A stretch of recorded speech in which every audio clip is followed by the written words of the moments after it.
Celtic matched Rangers for 55 titles at the weekend. Kris Boyd was down enjoying a round of golf at Turnberry, but it turns out that Rangers have been dumped on, essentially. Kris Boyd's not a happy man. He pretty much he ghosted over the weekend, and the reporters finally caught up to him down at the golf course. So, what would you describe it in a golfing term? Because I'm not really that good with golf. Like, hole in one, bogey. I'd describe it as a bogey. Like, it's a double bogey, I think. Aye, double bogey for Kris Boyd, because let's be honest, folks, nothing Rangers have done in the last Boyd few years. Is stuck in the bunker. It's a bunker, like, isn't it? It's a water shot. Falls into the water. It's no good. But Kris Boyd has admitted he never thought he'd see the day that Celtic would overtake Rangers on trophy. Did you see that? I say trophies, because a lot of trophies getting dished out. 120 leads 118. Listen, that's totally different. Depends on when he's. I mean, if he's saying 20 years ago I never seen this coming, I'd be like, fair enough.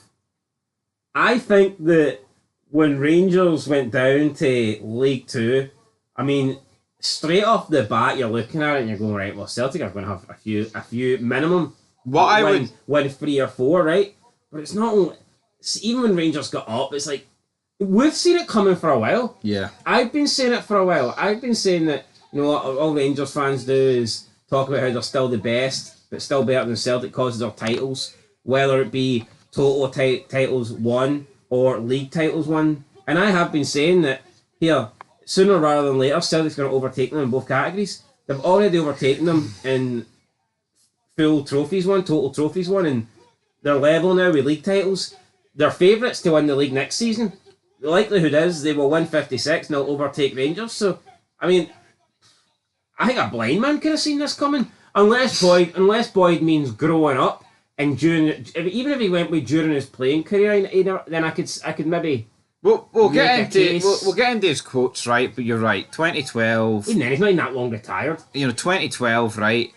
The only thing I would say is Rangers are a big lead. I think I'm shocked at how quick it's happened, because no one expects quadruple trebles and 6 trebles in 9 years. When you think about the amount of trophies that Celtic won, though, recently, it does show you that Rangers were ahead quite a bit. It does. Good to have that lead, even if it has been completely wiped out and overtaken.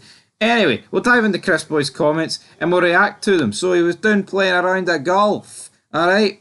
And this is what he had to say. He was speaking at the Kris Boyd Charity Golf Day. He told Sky Sports News, and I quote, "First of all, congratulations to Celtic. Once again, they've been the outstanding team in Scotland. That consistency that Brendan Rodgers seems to find from his team is unmatched. From a Rangers point of view, there's obviously going to be a takeover happening. But the harsh reality is Rangers are falling further and further behind Celtic. When you go back a few years in terms of that trophy count, it was virtually impossible. You go back to my time at the football club and that Celtic were going to get anywhere near it. People will say Rangers went down the league, but Celtic have actually won more trophies since Rangers came back to the top flight than they did when they were away. Very true. There's an overhaul needed again in the summer. That can't continue to happen every single season." End of quote. I mean, I understand that from Boyd, right? And, they have won more trophies, but if you think of it, Rangers went back to the top flight since, the 16-17 season? So we can't sit here and say that, that's like 8 seasons ago. Rangers were only down for, 4? Because they obviously didn't come straight back up in the Championship first time Even around. 8 seasons ago, Rangers would have still had a pretty decent lead. Yeah, in both categories, they would have had, a 7-title lead in the league. And considering Celtic have rung off quite a lot of trebles, I'd say 8 years ago, Rangers must have had, a little bit of... No, it's unacceptable. A 15 trophy lead. It's unacceptable. I mean, the only season where Celtic have not picked up, the season where St Johnstone did the double and Rangers won the league, that's the only season Celtic haven't done a double, or at least a double, in donkeys. You know what I mean? It's been doubles treble city for a decade. So anyway, his point about Celtic not doing any trebles while Rangers were at the league, do you think that's partly because Rangers were at the league, Celtic weren't as strong back then? Do you think Celtic getting back? Well, they got rid of Ronnie Dyler, didn't they, and brought in Brendan Rodgers? Ronnie Dyler's not that good. Yeah, but that is my point. Do you think with Rangers in the lower league, Celtic weren't really being pushed, and whereas they've obviously upped their game since Rangers got back. Could be that, absolutely. No, I mean, it probably is, but he went on to speak about Barry, did Kris Boyd, and he said, and I quote, "You look at Barry Ferguson on Saturday in his interview, you got the feeling that it's the exact same as the last few managers.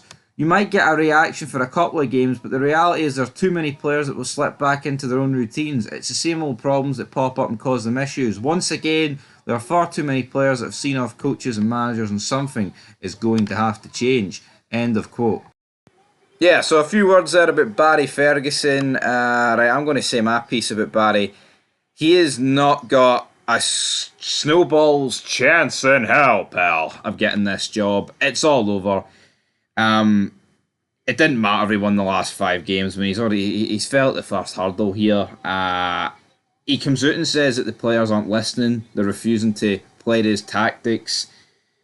Well, you know what, Barry? You keep playing the same fucking players, so I actually don't even feel sorry for you. I'm sorry, I don't even apologise. I don't even know why I'm saying sorry. You can't fucking keep playing the same idiots that you're saying aren't listening to you.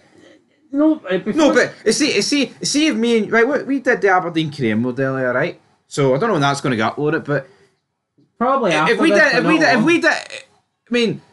we didn't listen to each other and work as a team, it wouldn't fucking work. I'd be like, well, what's the fucking point of playing this pish if you're never going to play the ball to me? You know what I mean? It's the same pish here.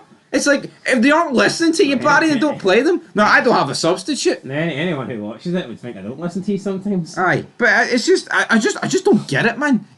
Why is he like pretending? Like, there has been this illusion that he has to keep playing the quote-unquote best players because he wants to stand a good chance of getting the job. That's gone. He's never getting the job. Bring the youth in. Actually, I'm flabbergasted though, like listening to Super Scoreboard before the St Mirren game over the last couple of weeks, like the pundits seem to think that he's got a chance of getting the job. Not a Scooby. And anyone who has like kind of hinted that they think no, he's not going to get it, they've been like the other person's reacted like, well, what do you mean, really? No, like I think it's obvious, man, he's not going to get it. For me, ever since he came in, the form has not been good enough. The results have not been good enough. There's almost been a gaslighting that he steadied the ship. Yeah, and it's not true. I think his results are worse than Clement's. And I'm looking at, like, did he do well to win those games against Kelly and Dundee? He did, but that Dundee game was very lucky. The Motherwell game was shocking. Hibs game, they didn't show up. You know, they sneaked through in the Europa League penalties. They were unlucky against Bilbao to an extent where, you know, they kind of did get robbed. A couple of decisions went against them. But just overall, man, it's not been good enough. See if he'd come in and he'd been perfect in the league and been knocked out of Europe, then I think you could make a case. But the league form's been far from perfect. No, yeah, you're right. And it's like, I think out the 11 games, Rangers have conceded 2 goals in 9 of the 11 games. It's a knockout blow, isn't it? It is. That is a knockout blow. I mean, serious. I mean, how do you play 11 games and you see 2 or more goals in 9 of them? It's Rangers. When you're playing fucking 5 at the back, nonetheless, against St Mirren. And, you know, this isn't the greatest Rangers team I've ever seen, obviously. Yep. If you're conceding almost 2 goals every game, that's going to be tough for you to win. Yeah. Yeah, it doesn't matter. If you need to score 3 goals every game to win that game, you're not going to win many games because the only team, unless you're Celtic, I'd say they probably do score 3 or more goals. Yeah, but even Celtic, eventually you're going to drop points. Yeah. The best teams in the world can't even do that. Yeah, and Rangers aren't, so... Yeah, to concede at least 2 goals in 9 out of 11 games, that's shocking. Yeah. How does that suggest that Barry's steadied the ship? To me, that suggests that there's more water getting into the Titanic here, and it's fucking getting further to the ground, you know what I mean? Or the bottom of the ocean. Aye. That would be it. Anyway, that's where we're going to leave it. See when Clement was there, the lifeboats were just getting lowered. See now, all the lifeboats are fucking gone. Yeah.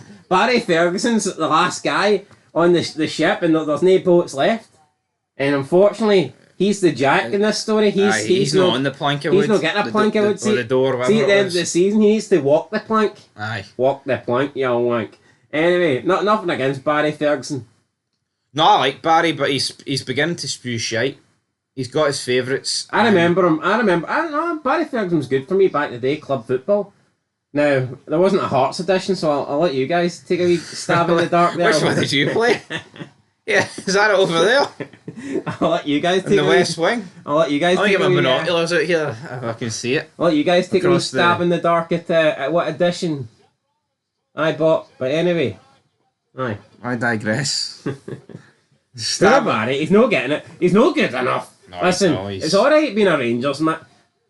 I wouldn't even be. I wouldn't even say don't give him it, but just he hasn't earned it. See if he gets it. He's getting it purely based on the fact that. No. Let's just be honest, right? Rangers could win the league next year. They're not winning it with Barry. They're not a chance. Giving Barry Ferguson the Rangers job would be like giving Scott Brown the Celtic job. More chance of Brian getting the Celtic job, I think. Well, at least Brown would argue here. I was at Ayr United and I had the. No, but do you not agree? Do you not think if Rangers got the right appointment, there is a decent chance that if everything goes well in the windows and shit like that, they can mount a challenge and win the league? But if you give the job to Barry, I just can't see a world where this team wins the league. Yeah. And obviously, he would make his own signings, but I just playing five at the back. See, when you're playing five at the back against St Mirren, Dundee, and you're still conceding fucking 2-3 goals, man. The writing's on the wall. Anyway, Kris Boyd, what a shite season it's been for him. What a shite season it's been for me. Just a shite season all around, folks. Till next time, peace.